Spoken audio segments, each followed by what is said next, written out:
The wine glass slipped from Marcus's hand, shattering against the marble floor, just like mine had months earlier when everything started unraveling. The reception hall erupted into chaos. Marcus stumbled away from my sister Emma. His expression shattered. Emma reached for him, mascara running down her cheeks, her wedding gown suddenly seeming like an elaborate disguise she had no business wearing. "Marcus, please let me explain." "Explain?" His voice broke. "Explain sleeping with your sister's husband. Explain carrying a child that might not even be mine." My husband Tyler pushed through the stunned guests, trying to reach, "Who?" "Me. Emma." He stood paralyzed on the dance floor like an actor who'd lost his script. "Is it true?" Marcus demanded, grabbing Tyler's collar. "Did you sleep with my wife?" Tyler's silence said everything. Marcus's punch connected with Tyler's jaw, the crack echoing through the ballroom. Tyler collapsed, blood streaming from his nose onto the pristine floor. "Marcus, no!" Emma screamed, but Marcus was already gone, shoving through the crowd of horrified guests. My parents stood motionless, my mother's hand covering her mouth, my father's face crimson with fury. The photographer kept shooting, capturing every moment of this catastrophe. The band had stopped, instruments hanging limply in their hands. "My name is Sophie, and this is how I destroyed the two people I loved most, using nothing but the truth they thought would stay buried forever. 7 months before my sister's wedding, I believed I had it all. A charming craftsman house with a wraparound porch, a rewarding career as a pediatric nurse, and most importantly, a husband who still made my pulse race after 8 years of marriage. Tyler was the kind of man women noticed, tall with dark hair that fell just right and blue eyes that sparkled when he smiled. He had this way of making you feel like the center of the universe when he focused on you. At least he used to focus on me that way. "Morning, gorgeous," he'd say every day, kissing my forehead before heading to his downtown law office. We had our rhythms, our private jokes, our Thursday movie nights. From outside we were the enviable couple. But perfect surfaces crack under strain, and ours had been developing fissures for months. Started gradually. Working late became working weekends. Date nights were cancelled for client obligations. His phone, once carelessly left on counters, suddenly needed a password. When I questioned it, he brushed it off. "New office policy," he said dismissively. "Confidential client materials and all that." I believed him. Why wouldn't I? This was Tyler. My Tyler, who held me through food poisoning on our honeymoon, who wept harder than me when we lost our first pregnancy, who promised me, standing in the rain after a ridiculous argument about dishes, that he would never be the kind of man who hurt the woman he loved. Promises, I would learn, are just beautiful words people speak when they still believe their own deceptions. My younger sister Emma was everything I wasn't. Where I was stable and predictable, she was impulsive and spontaneous. I had brown hair in a practical bob. She had cascading blonde waves that looked professionally styled. I became a nurse to help people. She became a social media influencer because she enjoyed photographing herself. Despite our differences, we were close. Sunday brunches at our parents' house. Shopping expeditions where she'd try convincing me to buy something less boring. Late-night calls when one of us couldn't sleep. "You got the intelligence, I got the looks," she'd tease, though we both knew she was clever too. Clever in ways I was only starting to comprehend. When Emma announced her engagement to Marcus, a tech entrepreneur she'd dated for 2 years, I was genuinely thrilled for her. Marcus was good for her. Stable, devoted, the kind of man who grounded her without dimming her sparkle. "I want you as my maid of honor," she said, bouncing on my sofa like an excited child. "And Tyler will be a groomsman. It'll be perfect." Perfect. That word again. I was beginning to despise how frequently people used it. Wedding planning consumed our lives. Dress fittings, cake tastings, venue tours. Tyler complained about getting fitted for his tuxedo, but he went along, charming the tailor with his easy smile. "Your husband is quite the catch," Emma said one afternoon as we reviewed floral arrangements. "Marcus is wonderful, but Tyler, he has that whole sophisticated attorney thing." Something flickered in her eyes when she said it, just for a moment, like a shadow crossing the sun. I told myself I was imagining things. I was very skilled at telling myself comfortable lies back then.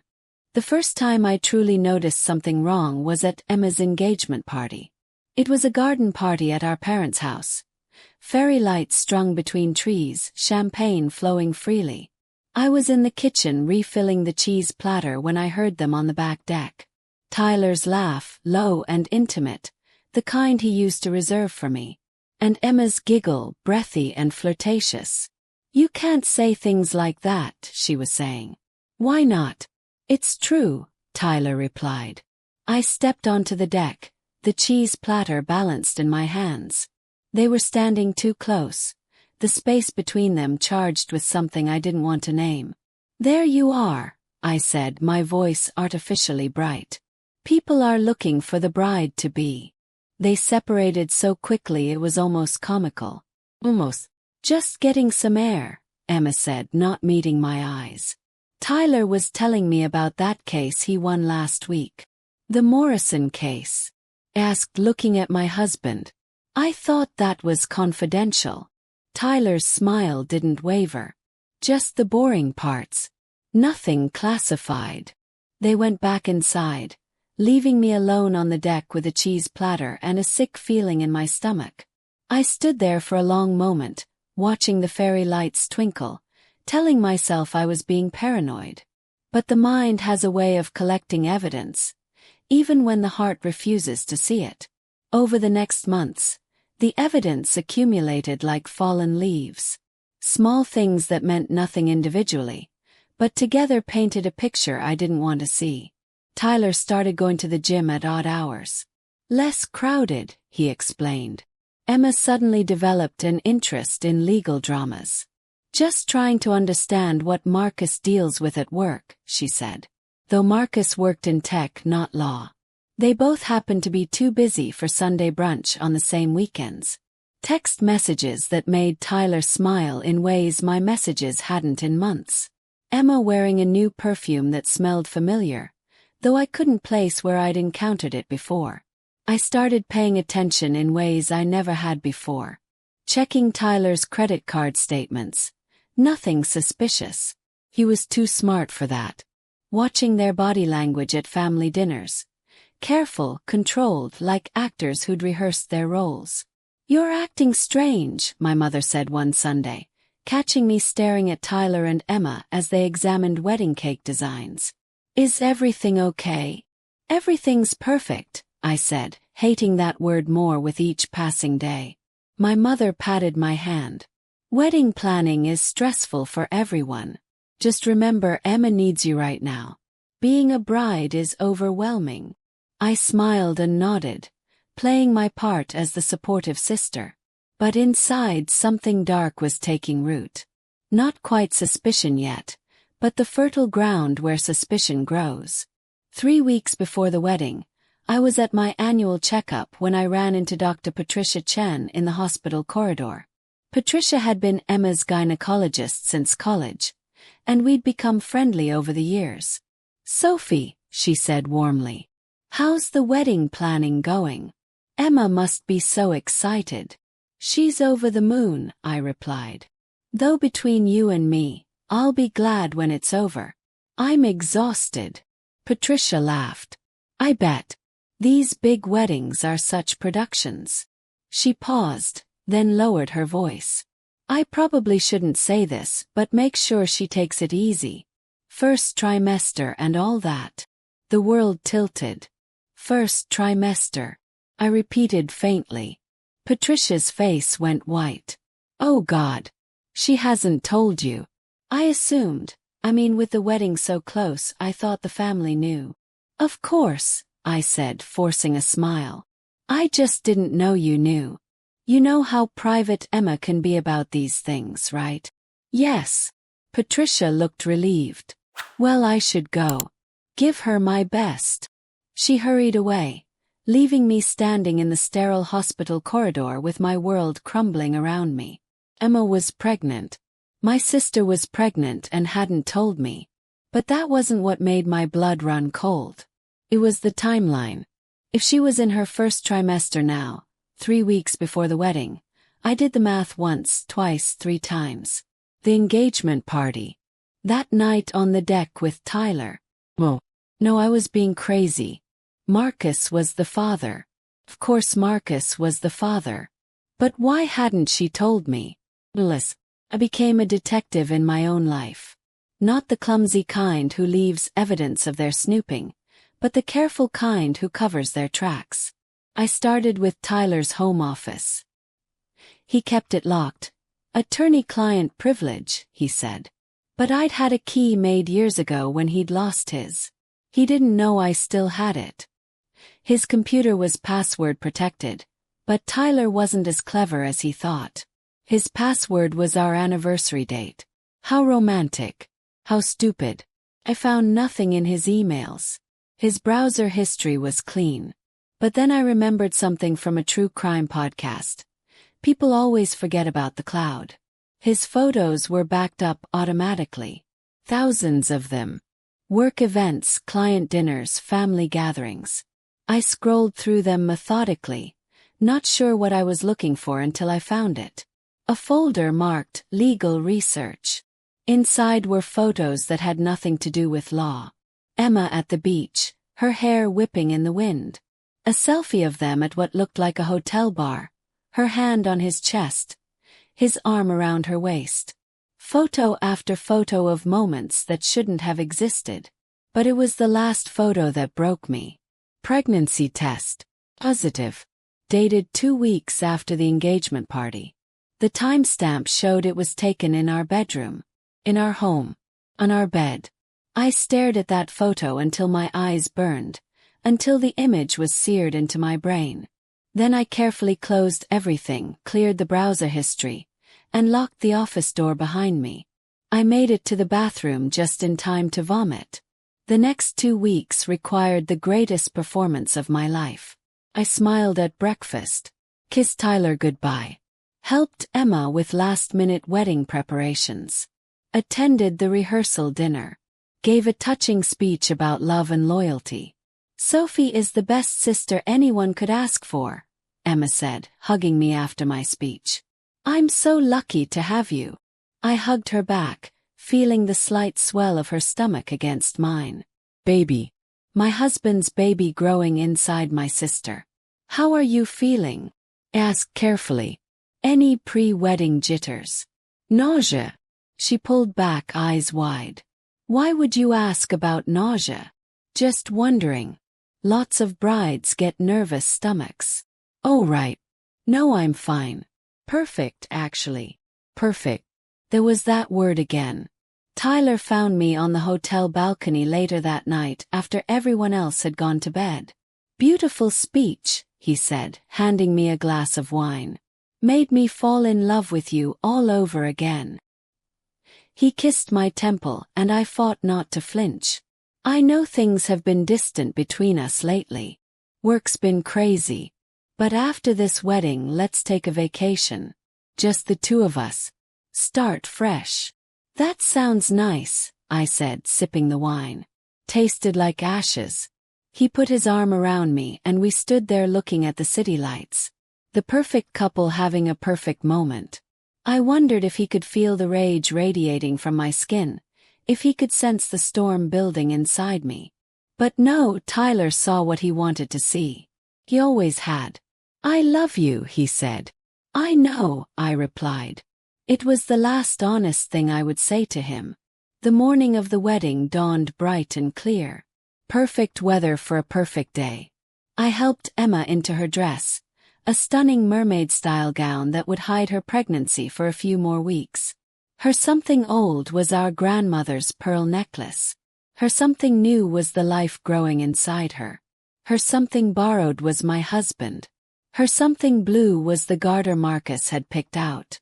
"You look beautiful," I told her. Because it was true and because it was what sisters say. "I'm so happy," she said, tears threatening her carefully applied makeup. "Everything is exactly how I dreamed it would be." "Is it?" I asked, adjusting her veil. "Everything you dreamed of." Something flickered across her face. "Of course. Why would you ask that?" "No reason. Just making sure my baby sister is getting everything she deserves." She hugged me then, careful not to wrinkle her dress. "I love you, Sophie." "I love you too," I said. And despite everything, I meant it. That was the worst part. I still loved them both, even as I planned their destruction. The ceremony was held in a historic cathedral downtown, all stained glass and soaring ceilings. 300 guests packed the pews, a sea of pastel dresses and dark suits. I walked down the aisle first, clutching my bouquet of white roses and baby's breath. Tyler was already at the altar with the other groomsmen, looking handsome in his black tuxedo. He winked at me as I took my place. The music changed and everyone stood for Emma's entrance. She was radiant, glowing in a way that had nothing to do with professional makeup. Marcus watched her approach with tears in his eyes. This good man who had no idea what was growing inside his bride. "Dearly beloved," the minister began, and I let the words wash over me. "Love, honor, cherish, forsake all others." I watched Tyler during that last part. He was staring at Emma with an expression I recognized. It was the way he used to look at me. When it came time for the rings, Marcus's hand shook slightly as he slipped the band onto Emma's finger. Her hands were steady as stone. "You may kiss the bride," the minister announced, and the church erupted in applause. I clapped too, my smile never wavering. The happy sister, the devoted wife, the woman with dynamite strapped to her chest, waiting for the right moment to pull the pin. The reception was held at the Riverside Country Club, an elegant venue with crystal chandeliers and floor-to-ceiling windows overlooking the water. No expense had been spared. Ice sculptures, a 10-piece band, flowers everywhere. Tyler and I were seated at the head table with the rest of the wedding party. He kept touching me. Hand on my back, fingers brushing mine, little gestures of affection that would have thrilled me 6 months ago. Now they made my skin crawl. "You look beautiful tonight," he murmured during the salad course. "Do I?" "Yes. As beautiful as the bride." He laughed, missing the edge in my voice. "No one's as beautiful as the bride on her wedding day. That's the rule." "Ah yes, the rules. You've always been so good at following those." He gave me a strange look, but was distracted by the best man starting his speech. The speeches went on forever. Funny stories about Marcus and Emma, wishes for their future happiness, jokes about babies and growing old together. I noticed Emma's hand drift to her stomach during that last part. Then it was my turn. I stood, tapping my champagne flute with a spoon. The room quieted, hundreds of eyes turning to me. "Good evening, everyone. For those who don't know me, I'm Sophie, Emma's older sister and maid of honor." Polite applause. I waited for it to die down. "Emma and I have been through everything together. Childhood adventures, teenage heartbreaks, adult challenges. I've watched her grow from a wild little girl who used to steal my Halloween candy into the beautiful woman standing before us today." Emma smiled at me, tears already forming. If only she knew. When she first introduced us to Marcus, I knew he was special. The way he looked at her, the way he made her laugh, the way he brought out the best in her while loving her exactly as she was. That's rare in this world. That kind of pure, honest love. I paused, letting the words sink in. Marcus was beaming. Tyler was watching me with pride. Emma was dabbing at her eyes with a tissue. "But the thing about love," I continued, my voice steady, "is that it requires trust. Complete, absolute trust. The kind where you can share your deepest secrets, your biggest fears, your most precious dreams. The room was silent now, hanging on every word. Emma has always been good at keeping secrets, I said, smiling at my sister. Even as a little girl, she could keep a secret better than anyone I knew. Some might say too good. A nervous laugh rippled through the crowd. Emma's smile faltered slightly. But tonight, as we celebrate this union, I want to toast not to secrets, but to truth, to honesty, to the courage it takes to build a life with someone based on complete transparency. I raised my glass. So here's to Marcus and Emma. May your marriage be built on a foundation of truth. May you never have secrets between you. And may you always remember that the people who love you most deserve your honesty, even when it's hard. The crowd raised their glasses. I sat down, my heart pounding. That was just the warm-up. The real show would come later. Tyler leaned over and kissed my cheek. Beautiful speech, baby. You always know just what to say. I learned from the best, I replied, squeezing his hand hard enough to hurt. The band struck up the first dance song and Marcus led Emma onto the floor. They swayed together under the twinkling lights, the picture of newlywed bliss. They look happy, Tyler said, his breath warm against my ear. Looks can be deceiving, I replied. After the traditional dances, the floor opened to all guests. Tyler pulled me up, insisting we dance. I meant what I said earlier, he murmured as we moved together. About the vacation. Maybe Greece or Italy. Wherever you want to go. Somewhere far away. Yes. Somewhere we can pretend to be different people. He frowned. What's that supposed to mean? Nothing. I'm just tired. Wedding stress. The wedding's over now, he pointed out. You can relax. Oh, Tyler, I said, looking up at him. It's just beginning. Before he could ask what I meant, someone tapped his shoulder. Emma stood there, radiant in her wedding gown. Mind if I steal him for a dance? She asked. I want to dance with all my favorite people tonight. The irony was so thick I could choke on it. Of course, I said, stepping back. I need to powder my nose anyway. I watched them move onto the dance floor, maintaining a careful distance between their bodies. To anyone watching, it was innocent. A bride dancing with her brother-in-law. Nothing to see here. But I saw the way his hand trembled on her waist. The way she bit her lip when he whispered something. The way they both glanced around to see if anyone was watching. I was watching. I was always watching now. I didn't actually go to the bathroom. Instead, I went to the bar and ordered a shot of whiskey. Then another. I needed liquid courage for what came next. Rough night? The bartender asked sympathetically. You have no idea, I said, downing the second shot. I felt a hand on my shoulder and turned to find my mother, resplendent in navy blue. Darling, are you all right? You seem tense. Just emotional, I said. My baby sister is married. I know. It seems like yesterday she was running around in pigtails. Mom's eyes misted. At least we'll have grandchildren to look forward to soon. The whiskey burned in my stomach. Sooner than you think. What? Nothing. Just agreeing with you. Mom studied me with the laser focus only mothers possess. Sophie, what's wrong? And don't say nothing. I know my girls. For a moment I wanted to tell her everything. To collapse in her arms like I had as a child and let her fix it. But some things couldn't be fixed. They could only be burned to the ground. I'm fine, Mom. Really. Just overwhelmed. She didn't look convinced but let it go.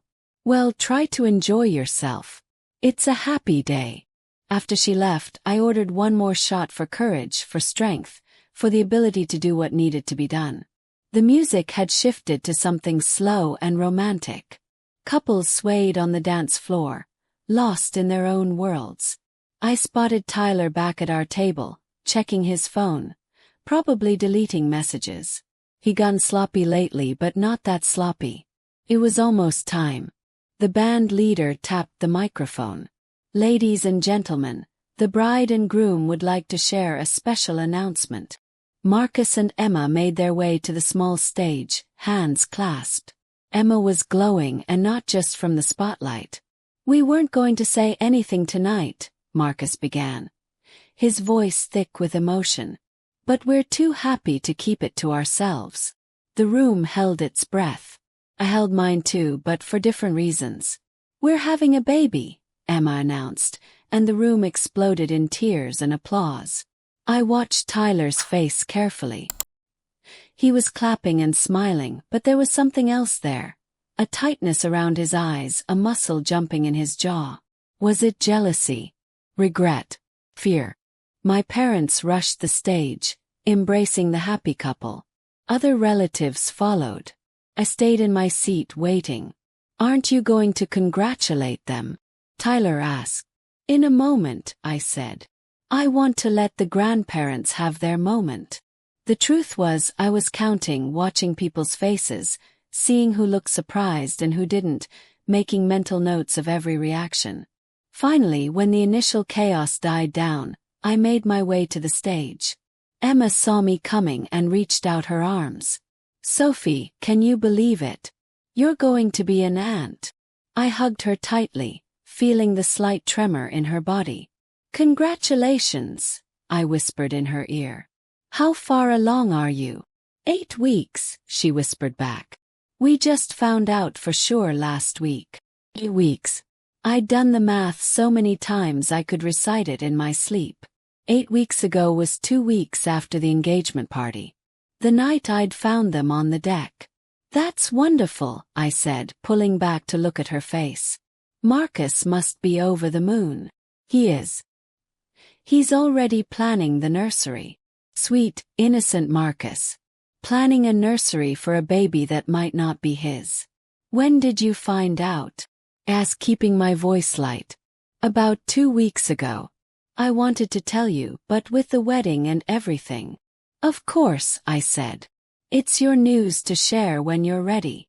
Tyler appeared at my elbow. "Congratulations, Emma." "Marcus, this is wonderful news." His voice was perfectly calibrated. Happy but not too happy. Surprised but not shocked. He'd missed his calling as an actor. "Thanks, Tyler," Marcus said, pumping his hand enthusiastically.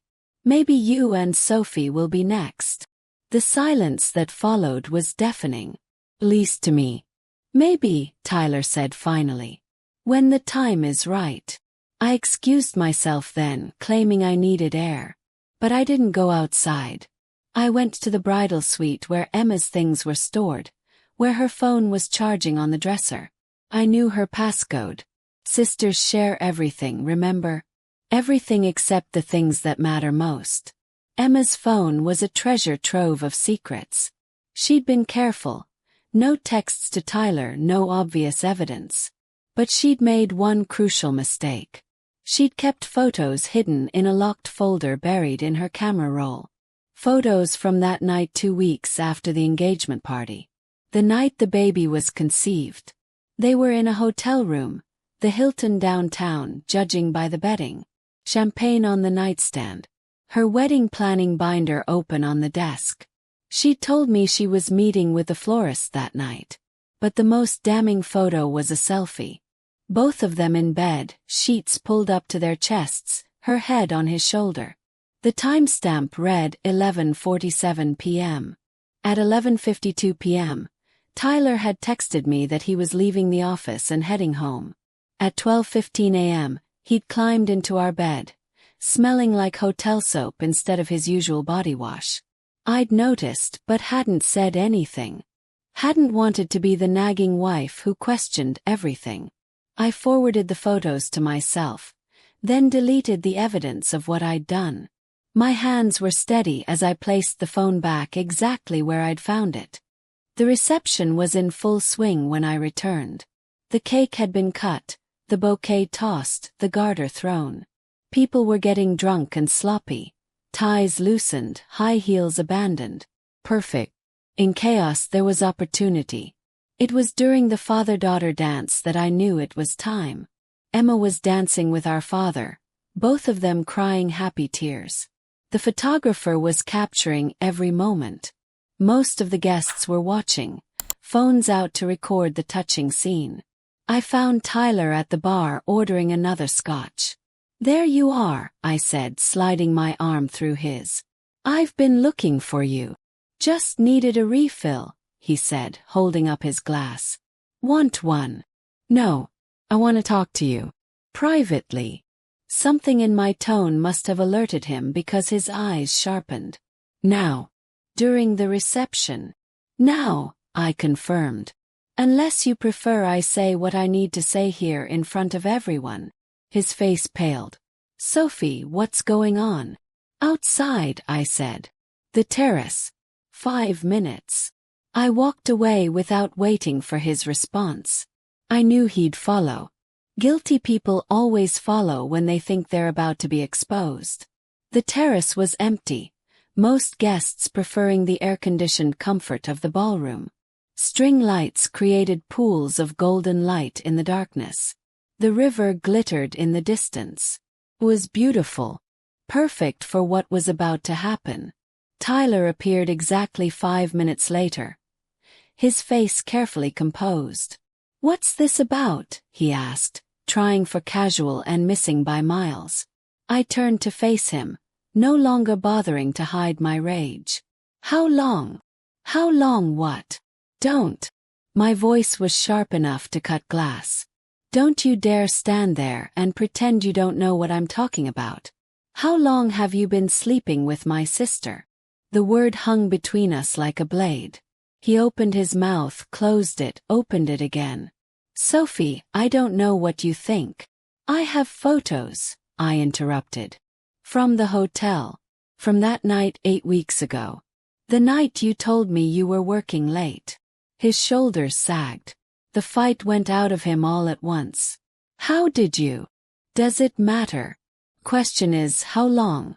Was it just that once, or has this been going on longer?" He sat heavily on a stone bench, head in his hands.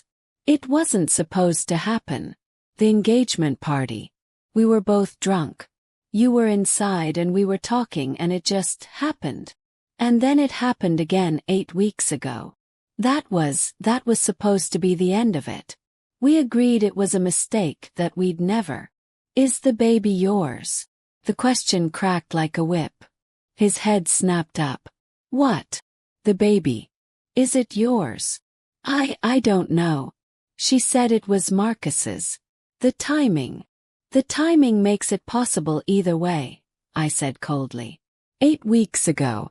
2 weeks after the engagement party. Right in that sweet spot where she can't be sure. "Sophie, please let me explain." "Explain what?" "How you accidentally fell into bed with my sister. How you accidentally continued an affair while I helped plan her wedding to another man. How you accidentally might have fathered her child." "It's not like that." "Then tell me what it's like." I was shouting now, not caring who heard. "Tell me how I'm supposed to understand this." "I love you," he said desperately. "I've always loved you." Emma was just what? Different. Exciting. Wrong. He looked up at me with those blue eyes I'd fallen in love with so many years ago. I knew it was wrong. That's what made it. God, I'm so messed up. "Yes," I agreed. "You are." We stood there in silence, the party continuing inside, oblivious to the destruction happening on the terrace. "What are you going to do?" he asked finally.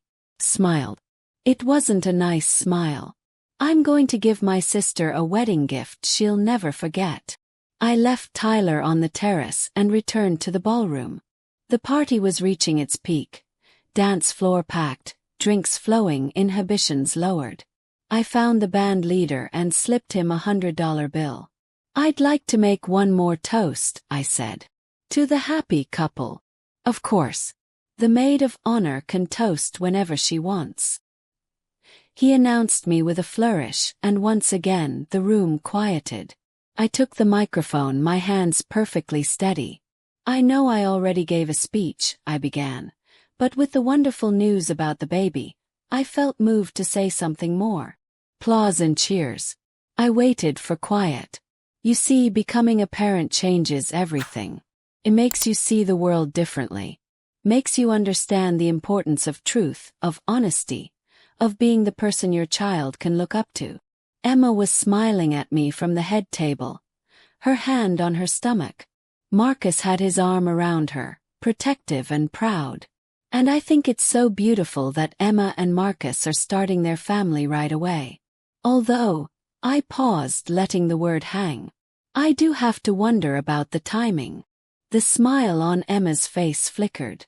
You see, 8 weeks ago, which, if my math is right, is when this little miracle was conceived, was such a busy time.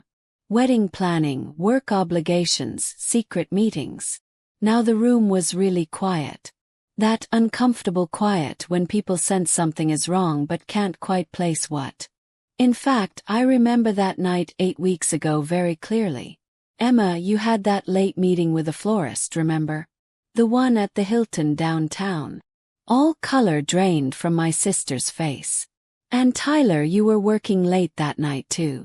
What a coincidence that you both happened to be at the same hotel. Gasps rippled through the crowd. Tyler appeared in the doorway. His face a mask of horror. But I'm sure it's nothing, I continued, my voice sweet as poison. Just a funny coincidence. Although, another pause. It would explain why you've been so sick every morning, Emma. Morning sickness, or just regular old guilt. Sophie. My mother's voice cut through the stunned silence. What are you doing? I turned to look at her, then at the room full of shocked faces. I'm telling the truth, Mom. Something that seems to be in short supply in this family. Marcus was on his feet now, looking between Emma and me. What is she talking about? Emma's mouth opened and closed like a fish out of water. No words came out. Tell him, Emma, I said. Tell your husband about that night 8 weeks ago. Tell him why you're not sure who the father of your baby is. The wine glass in Marcus's hand shattered as it hit the floor, just like mine had all those months ago when this all began. Chaos erupted. Marcus stumbled backward away from Emma, his face a portrait of devastation. Emma reached for him, tears streaming down her face, her wedding gown suddenly looking like a costume she had no right to wear. Marcus, please let me explain. Explain. His voice cracked. Explain what? That you slept with your sister's husband. That you're carrying a baby that might not be mine. Tyler pushed through the crowd, trying to reach, who? Me. Emma. He seemed torn between the two of us, frozen in the middle of the dance floor like an actor who'd forgotten his lines. Is it true? Marcus demanded, grabbing Tyler by the collar. Did you sleep with my wife? Tyler's silence was answer enough. Marcus's fist connected with Tyler's jaw with a crack that echoed through the ballroom. Tyler went down hard, blood streaming from his nose onto the pristine white floor. Marcus, no. Emma screamed, but Marcus was already walking away, pushing through the crowd of stunned guests. My parents stood frozen, my mother's hand over her mouth, my father's face purple with rage. The photographer was still taking pictures, documenting every moment of this disaster. The band had stopped playing, instruments hanging uselessly in their hands. You destroyed everything, Emma sobbed, turning on me. How could you do this? How could I? I laughed, and it was an ugly sound. How could you? My sister, my baby sister, who I loved more than anything. You slept with my husband. It was a mistake. We were drunk, and it just happened. Twice, I corrected.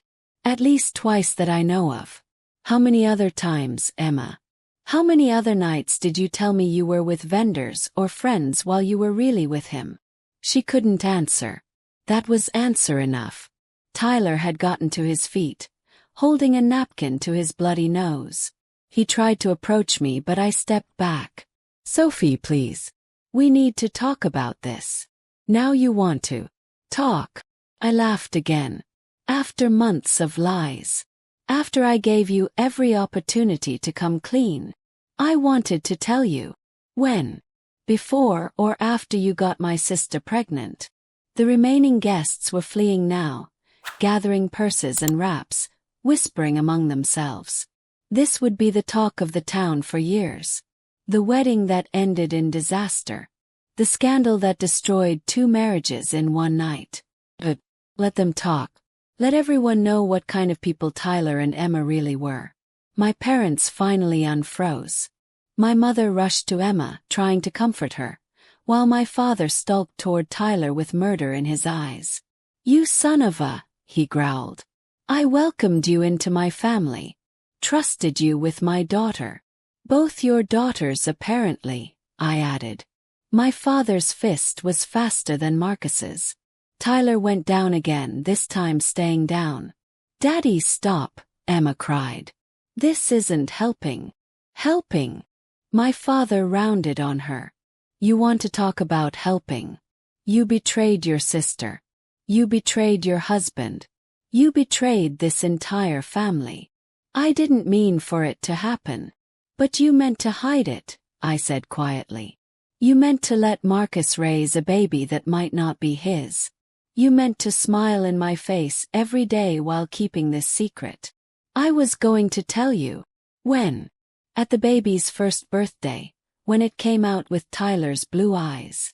My mother was crying now, mascara running in black rivers down her cheeks. "Girls, please. Or family. We can work through this."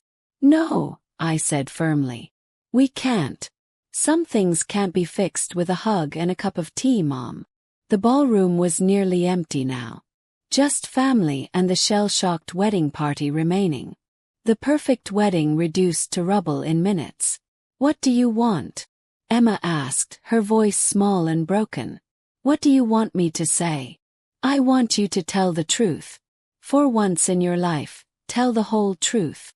She looked at Tyler still on the floor, then at our parents, then finally at me. "I fell in love with him," she whispered. The words hit like physical blows. I tried not to. I knew it was wrong. But the way he looked at me, the way he made me feel, I'd never felt that with Marcus, with anyone. "So you took him because you wanted him." "It wasn't like that. It's always like that with you," I exploded. "My toys, my clothes, my friends. You always had to have what was mine. But this time you went too far." "I'm sorry," she sobbed. "I'm so sorry. Sorry you did it. Or sorry you got caught." She couldn't answer that either. Tyler finally struggled to his feet. His tuxedo ruined with blood. He looked pathetic, this man I'd once thought was everything. "We should go," he said quietly. "Sophie, please.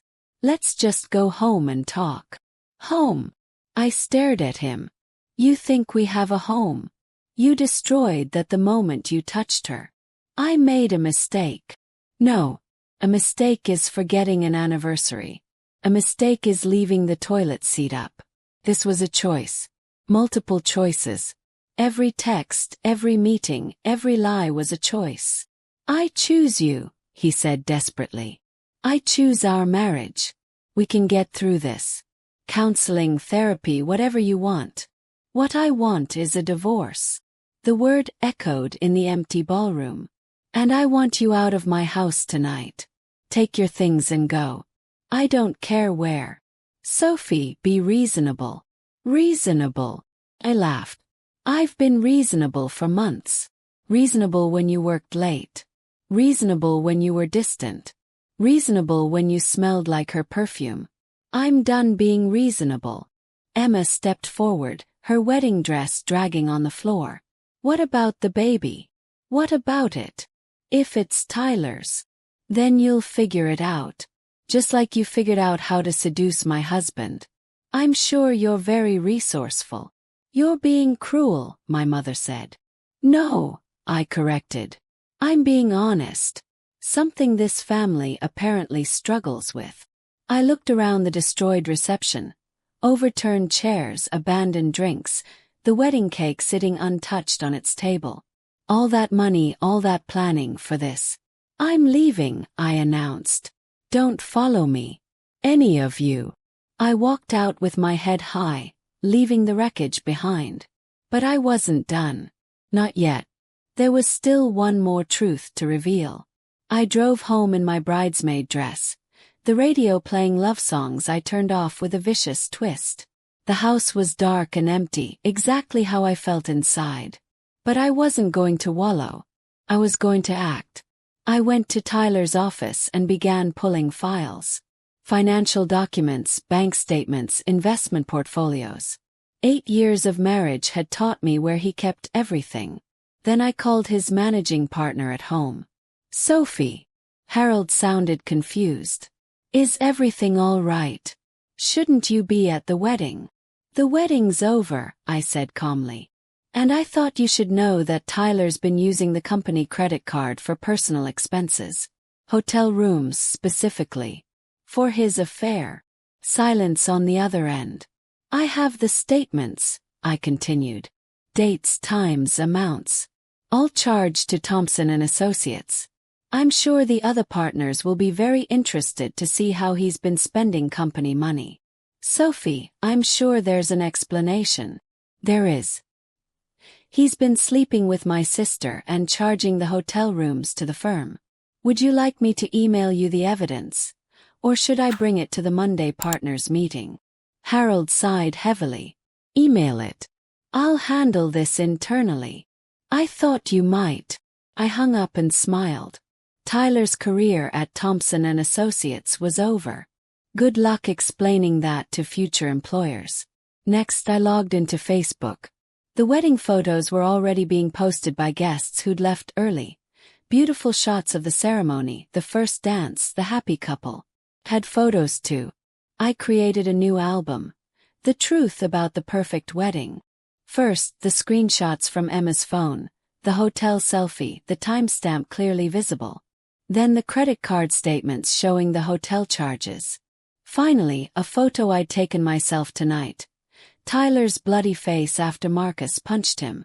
With the caption, "When the groom finds out his bride slept with her sister's husband." I tagged everyone. Every guest, every family member, every mutual friend. Then I hit share and watched the notifications explode. I woke up on the couch, still in my bridesmaid dress, to pounding on the door. My phone showed 47 missed calls and over 100 text messages. The pounding continued. Sophie, open the door. I know you're in there. Taylor. Course. I took my time getting up, smoothing my wrinkled dress, checking my smeared makeup in the hall mirror. Let him wait. When I finally opened the door, he looked worse than I felt. Still in his bloody tuxedo, eyes red and swollen, reeking of alcohol. You ruined my life, he slurred. No, I corrected. You ruined your life. I just made sure everyone knew about it. Harold called. I'm suspended pending investigation. Do you know what this means? It means you should have thought twice before charging your affair to the company card. He swayed on his feet.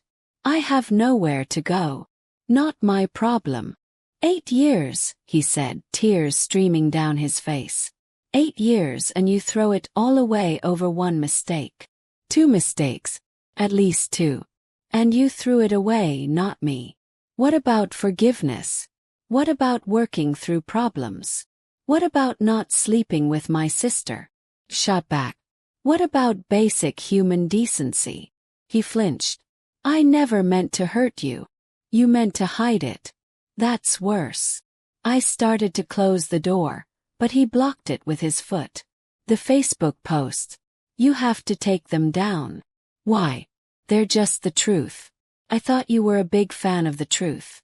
Attorney ethics and all that. This is defamation. Sue me, I said flatly. Oh wait. You'll need a lawyer for that. And money. Good luck with both after Harold gets through with you. I shoved his foot out of the way and slammed the door, turning the deadbolt with a satisfying click. He pounded for another few minutes before giving up. I watched from the window as he stumbled to his car, probably heading to a hotel, one he'd have to pay for himself this time. My phone rang. I let it go to voicemail. Then my mother. Voicemail. My father. Answered that one. Hi, Dad. Sophie. His voice was tired, defeated. What have you done? What I had to do. The Facebook posts, the whole town is talking. Your mother is beside herself. And Emma. How's the blushing bride? He sighed. Marcus left. Went to his parents' house. He's filing for annulment on Monday. Smart man. She's devastated. Good. Sophie. No, Dad. Don't Sophie me. She made her choices. These are the consequences. And the baby. What about it? It's still your niece or nephew. Still family. Maybe. Or maybe it's my stepchild. Won't know until it's born, will we? This bitterness isn't like you. Neither is being cheated on by my husband and sister. Guess we're all trying new things. He was quiet for a long moment. Your mother wants to have a family meeting. To talk this through. There's nothing to talk about. Please, Sophie. We're still family. No, I said firmly. Emma and I are related. That's not the same as family. Family doesn't do what she did. People make mistakes. And people face consequences. I'm done protecting her. Done pretending everything's fine. Done being the good daughter who keeps the peace. What about Tyler? What about him? He's getting divorced and probably fired. Seems fair to me. This isn't you, my father said sadly. This vengeful person. This isn't who you are. Maybe it's who I've always been, I suggested. Maybe I just never had a reason to show it before. I hung up before he could respond. The house felt different now. Lighter somehow, despite the heavy furniture and dark memories. I walked through each room, seeing it with new eyes. This would be my house now. Mine alone. In the bedroom, I stripped the sheets and threw them in the trash, ordered new ones online. Expensive ones that Tyler would have called frivolous. In his office, I boxed up his things with clinical efficiency.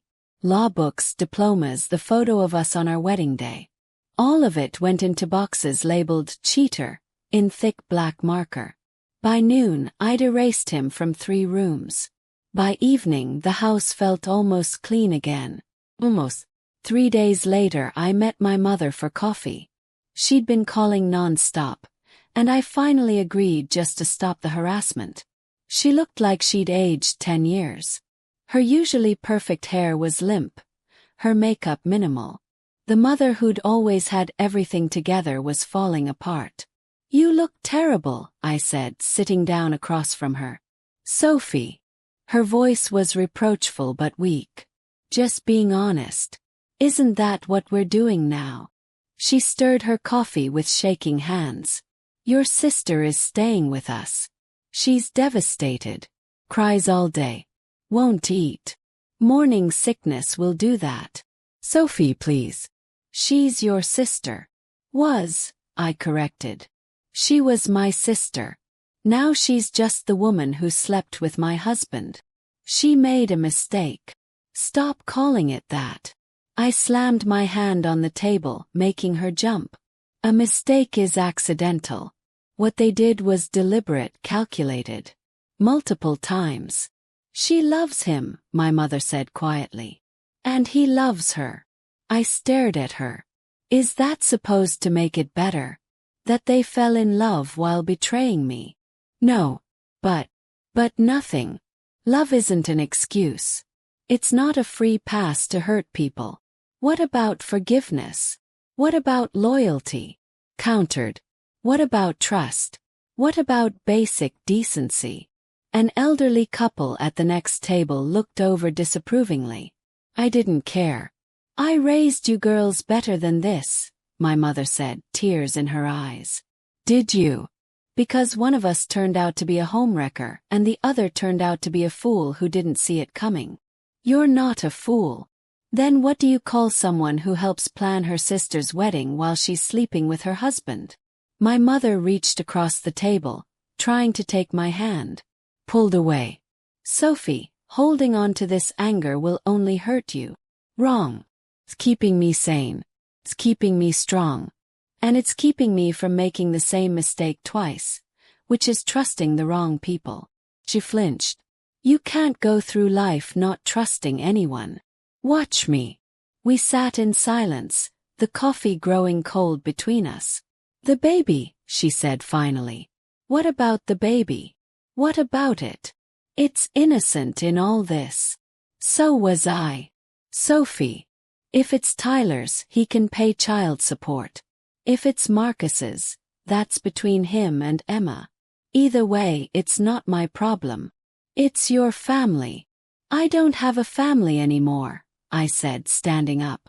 I have parents who enable their youngest daughter's destructive behavior, and a sister who takes whatever she wants. That's not family. That's just people I'm unfortunately related to. I left her crying at the table. It should have made me feel guilty.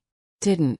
The divorce lawyer's name was Rachel Torres, and she was exactly what I needed. Ruthless, efficient, and expensive. Adultery is grounds for fault divorce in this state, she explained, reviewing the evidence I brought. With this documentation, we can make a strong case. I want everything, I said. The house, the cars, half his retirement. That's aggressive. He was aggressive when he slept with my sister. I'm just responding in kind. Rachel smiled. It wasn't a nice smile. I liked her immediately. There's also the matter of his suspension from work, she noted. If he's terminated, it could affect his ability to pay. Then we'd better move fast. My thoughts exactly. We spent 3 hours strategizing. By the end, Tyler would be lucky to keep the clothes on his back. What about your sister? Rachel asked as we wrapped up. Any legal action there? Like what? Alienation of affection. It's still recognized in this state. I considered it. Suing Emma for destroying my marriage. It had a certain poetic justice. Maybe, I said. Let me think about it. Don't think too long. Statute of limitations and all that. I left her office feeling powerful. For months I'd been the victim. Now I was the one in control. My phone buzzed. A text from an unknown number. Sophie, it's Marcus. Can we talk? I stared at the message for a long moment before responding. Corner Cafe. 1 hour. Marcus looked like I felt. Hollowed out, exhausted, aged by betrayal. He stood when I approached, ever the gentleman, even in disaster. Thank you for meeting me, he said. We're members of the same club now, I replied, sitting down. The Cheated On Spouse Club. Membership benefits include trust issues and the inability to sleep. He laughed bitterly. Don't forget the constant replaying of every moment, looking for signs you missed. Were there signs? He nodded slowly. Looking back, yes. The way she'd light up when your name came up. How she always wanted to know if Tyler would be at family events. I thought she was just trying to be close to your family. She got close, all right. We ordered coffee. 2 broken people finding comfort in shared misery. The baby, he said finally. I don't know what to do about the baby. Do you want it to be yours? Yes. Well, both. He rubbed his face. If it's mine, how do I raise a child with someone I can't trust? If it's not, then you're free. Am I? Can you just walk away from someone you loved, even after this? Thought about it. Yes. It's hard, but yes. The person I loved never existed. He was a character Tyler played. The real Tyler, the one who could do this. I don't love him at all. I keep thinking about the wedding night, Marcus said. If you hadn't said anything, you'd be living a lie. Maybe. But I'd be happy. No, I said firmly. You'd be ignorant. That's not the same as happy. He stared into his coffee. She wants to work it out. Keeps calling, texting. Says it was just pre-wedding jitters that went too far. Do you believe that? I don't know what to believe anymore. Then believe the evidence. The photos, the timeline, the fact that she was willing to let you raise another man's child. We don't know. Marcus. I reached across the table and touched his hand. You know. Deep down, you know. He started crying then. This successful, confident man reduced to tears in a coffee shop. I bought a crib, he whispered. The day after she told me. I was so happy. I squeezed his hand, saying nothing. Sometimes there were no words. What are you going to do? He asked when he'd composed himself. Divorce Tyler. Take everything I can. Start over. And Emma. Emma doesn't exist for me anymore. Just like that. Just like that. He studied me with red-rimmed eyes. You're stronger than me. No, I said. I'm just angrier. 2 weeks after the wedding, Emma did something I didn't expect. She got a paternity test. My mother delivered the news, showing up at my door uninvited and unwelcome. She wants you to know she's doing the right thing, Mom said, standing on my porch because I wouldn't let her in. The right thing would have been not sleeping with my husband. She's getting the test, Sophie. To know for sure. How responsible of her. The results will be back next week. I don't care. Yes, you do, my mother said quietly. You care so much it's eating you alive. What's eating me alive is betrayal. Not curiosity about my husband's bastard. She flinched at the harsh word. That's your niece or nephew you're talking about. No, it's Emma's baby. Nothing to do with me. Sophie. I shut the door in her face. I was getting good at that. But she was right. I did care. I hated that I cared, but I needed to know. Needed that final piece of the puzzle. Tyler had been served with divorce papers the week before. He tried to contest them, but Rachel was too good. The evidence was overwhelming. His lawyer, a junior associate from his former firm, the only one who would take his case, had advised him to settle. The test results would determine how much child support got factored into our divorce settlement. If the baby was his, he'd be paying for 18 years. Part of me hoped it was his, the vindictive part that wanted him to suffer. Part of me hoped it wasn't, the human part that didn't want an innocent child connected to this mess. All of me wished none of this had happened. The call came on a Tuesday. Not to me. I'd made it clear I wanted no contact. But news travels fast in small towns, especially scandalous news. I was at the grocery store when I overheard 2 women talking in the next aisle. Did you hear about the Mitchell girl? The paternity test came back. No. Whose is it? The husband's. The sister's husband. Can you imagine? I abandoned my cart and left, driving home on autopilot. So Tyler was going to be a father after all. Just not with me. The house was quiet when I got home. I'd gotten used to the silence, but sometimes it still startled me. All those years of planning for children, and now Tyler would have one with her. I poured a glass of wine, it was 5 o'clock somewhere, and sat on the porch swing where Tyler had proposed 9 years ago. Young stupid kids who thought love conquered all. My phone rang. Rachel. I heard, she said without preamble. This actually works in our favor. Child support obligations will reduce his available assets, but it also strengthens the adultery claim. How much? Based on his income, assuming he gets another job at his previous level? About $3,000 a month for 18 years. Longer if the child goes to college. I did the math. Over $500,000, plus whatever Emma would squeeze out of him along the way. Good, I said. You sound awfully calm. I knew it was his. The timing was too perfect for it not to be. Still, confirmation hits different. Yes, it did. Hit like a sledgehammer to the chest. But I'd gotten good at not showing pain. What's next? Yes. We push for a quick settlement. He's got no leverage now. Between the affair, the fraud, and the baby. He'll give us anything to make this go away. Then let's end it. After I hung up, I sat on the swing until the sun set, remembering all the times we'd talked about children. How Tyler wanted a boy to play catch with. How I wanted a girl to braid her hair. Now he'd have a child with my sister. And I'd have this empty house and the satisfaction of revenge. Didn't feel like enough anymore. Emma showed up a week later. I was in the garden pulling weeds with perhaps more violence than necessary when I heard her car in the driveway. I knew it was her. I recognized the engine. I didn't look up when she approached. Just kept ripping weeds from the earth. "Sophie." I said nothing. "Please. I need to talk to you." "No, you need to feel better about yourself. That's not my job anymore. I'm keeping the baby." "Congratulations. It's Tyler's." "I know. He wants to be involved." "How modern." She was quiet for a moment.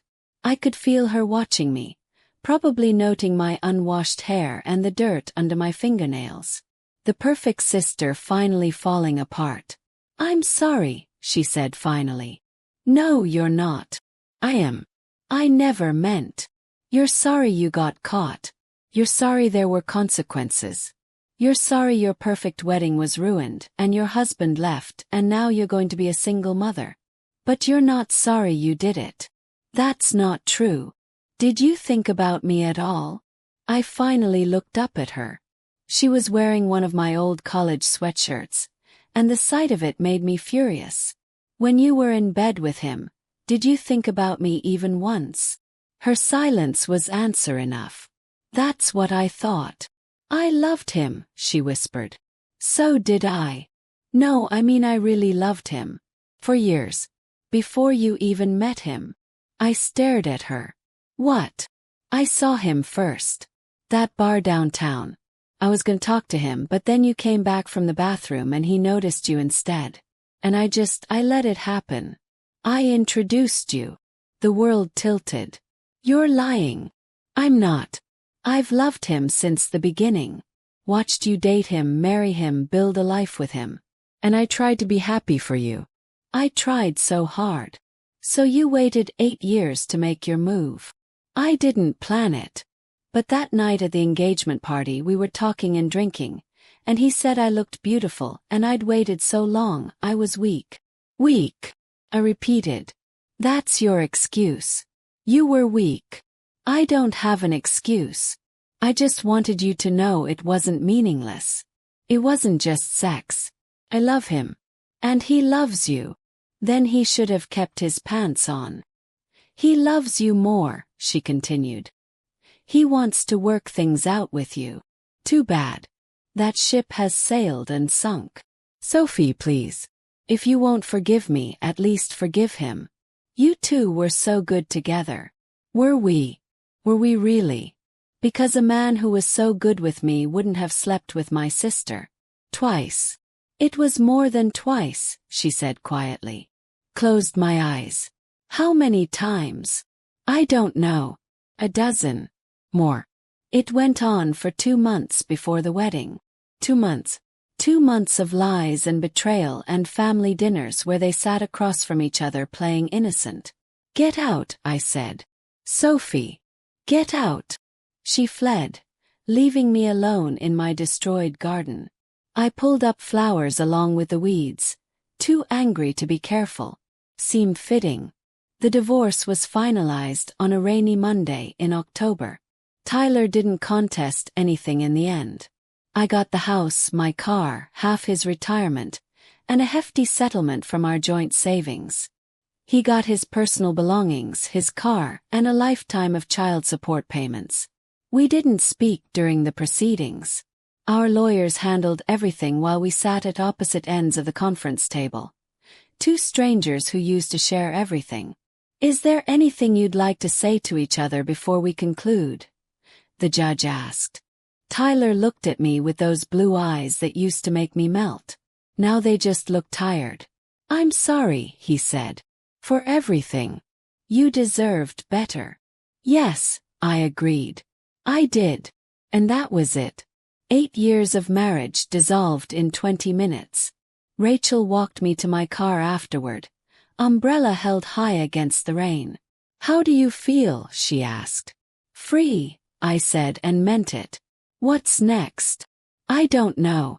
Travel maybe. Or go back to school. Something new." "Good for you. You deserve a fresh start." I drove home, my home now not ours, and walked through the empty rooms. I'd redecorated everything, painted the walls new colors, bought new furniture. It looked nothing like the house we'd shared. My phone buzzed. Text from my mother. Emma had the baby. Boy. 7 pounds 3 ounces. Both healthy. I stared at the message for a long moment, then deleted it. Then I blocked her number. Spring came early that year, crocuses pushing through the last of the snow in February. I was in the garden, my therapy, my salvation, when I heard a car in the driveway. I didn't recognize the vehicle, but I recognized the man who got out. Marcus looked good, healthier than when I'd last seen him. He'd grown a beard that suited him, and his smile seemed genuine when he saw me. "Sophie, you look well." "Gardening agrees with me," I said, pulling off my gloves. "What brings you by?" "I wanted to thank you for telling the truth at the wedding. It hurt like hell, but you saved me from a worse fate, living a lie." "Exactly." He paused. "I heard about the baby." "Did you?" "Tyler's been posting pictures on social media. Proud papa." "How nice for him." "You haven't seen them." I blocked everyone involved. "Easier that way." He nodded. I did the same. Started fresh. New job, new city. I'm only back to finalize the sale of the house. "You're selling." "Too many memories." "You understand." I did. We talked for a while about safe things, real estate, jobs, the weather. Then he said something that surprised me. "I'm seeing someone." "Oh." "A teacher. Met her at a coffee shop in my new town. She doesn't know the whole story. Just that I'm divorced." "That's probably wise." "Is it?" "Starting something new with half-truths." "It's not a lie. You're divorced. The details are your business." He considered this. "Maybe you're right. I usually am. Just ask my ex-husband." We both laughed, dark humor bonding us. "What about you?" he asked. "Anyone new?" "No. I'm enjoying being alone, figuring out who I am without them." "And who are you?" Thought about it. Someone stronger than I knew. Someone who values truth over comfort. Someone who's learning to be happy alone. That's a lot of growth for 6 months. It's been an educational time. He stood to leave, then turned back. "Can I ask you something?" "Sure." "Do you regret it? Telling the truth at the wedding?" "No," I said without hesitation. "I regret having to. I regret that they put me in that position. But telling the truth? Never. Even though it cost you everything. It cost me illusions. That's not the same as everything." He smiled sadly. "I hope I can see it that way someday." "You will. Give it time." After he left, I returned to my garden. The roses I'd planted were beginning to bud. New life from bare earth. Starting over wasn't easy, but it was possible. A year after the wedding, a letter arrived. I recognized Tyler's handwriting immediately. Part of me wanted to throw it away unopened, but curiosity won. The letter was long, filled with apologies and explanations. He and Emma weren't together. Turns out a relationship built on betrayal doesn't have a strong foundation. He saw his son every other weekend. His name was Benjamin. He was beautiful and perfect, and every time Tyler looked at him, he was reminded of what he'd lost. He wasn't asking for forgiveness. He knew that was impossible. He just wanted me to know that he understood now. Understood what he'd thrown away. Understood the depth of the hurt he'd caused. He hoped I was happy. He hoped I'd found peace. He hoped I'd found someone who deserved me because he never did. At the end, a postscript. Emma asked him to tell me she was sorry. She was in therapy now, trying to understand why she did the things she did. Losing me had broken something in her. Losing me had broken something in both of them. I read the letter 3 times, then took it to the fireplace. Watched the paper curl and blacken. His words turning to ash and floating up the chimney. It didn't bring the satisfaction I'd expected. Or the pain. It was just nothing. Words from a stranger about people I used to know. My phone rang. A number I didn't recognize. Sophie. This is Rachel. I have an interesting proposition for you. Oh. I have a client going through something similar to what you experienced. Infidelity, family betrayal, the works. She could use someone who's been through it. Would you consider meeting with her? Unofficially, of course. Thought about it. All the dark nights I'd wished for someone who understood. All the rage with nowhere to go. Yes, I said. I'll meet with her. Wonderful. I'll set it up. After we hung up, I looked around my rebuilt life. The house that was mine alone. The garden blooming with new life. The peace I'd found in solitude. Maybe this was how I moved forward. Not by forgetting but by helping others through their own betrayals. Turning my pain into purpose. It wasn't the life I'd planned. But it was mine. Built on truth instead of lies. And that was enough. The support group meets every Tuesday in the basement of Trinity Church. Healing After Betrayal, we call it. I've been leading it for 3 years now. Tonight there's a new face. A woman in her 30s, wedding ring still on her finger, eyes red from crying. She reminds me of myself 5 years ago. Would you like to share? Ask gently. My husband, she starts, then stops, takes a breath. My husband and my best friend. Caught them last week. They say it just happened, but you know better, another member finishes. It never just happens. The woman nods, tears flowing. 20 years of friendship. 12 years of marriage. How do I move past this? You don't move past it, I say. You move through it. There's a difference. I tell them my story sometimes when it helps. The wedding, the revelation, the aftermath. How I burned it all down and built something new from the ashes. How revenge felt good in the moment, but healing felt better in the long run. Did you ever forgive them? The new woman asks. No, I answer honestly. But I forgave myself. For not seeing it sooner. For trusting the wrong people. For thinking love meant never having to protect yourself. After the meeting, I drive home through familiar streets. Past the cathedral where Emma got married. Past the hotel where she conceived her son.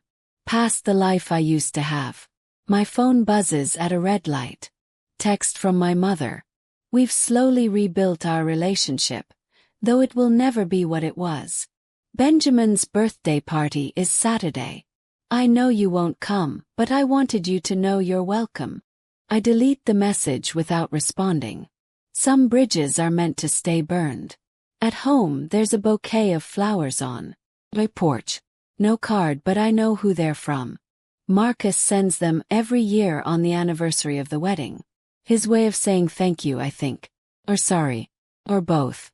I bring them inside and put them in water. My cat, a cranky tabby named Honesty, whines around my legs. Just you and me again tonight, I tell her. She purrs, unconcerned with my human dramas. I make dinner for one, pour a glass of wine, and sit on my porch swing to watch the sunset. The house is paid off now, thanks to the divorce settlement. My garden is the envy of the neighborhood. My life is quiet and peaceful and entirely my own. Sometimes I wonder what would have happened if I'd kept quiet at the wedding. If I'd let Emma and Marcus have their happiness built on lies. If I'd confronted Tyler privately and tried to save our marriage. But those are just what-ifs, and I deal in truth now. The truth is they showed me who they really were. The truth is I survived it. The truth is I'm happier now than I ever was pretending everything was perfect. My name is Sophie and this is my story. Not a story of happily ever after, but of after. Just after. And sometimes that's enough. Sometimes that's everything.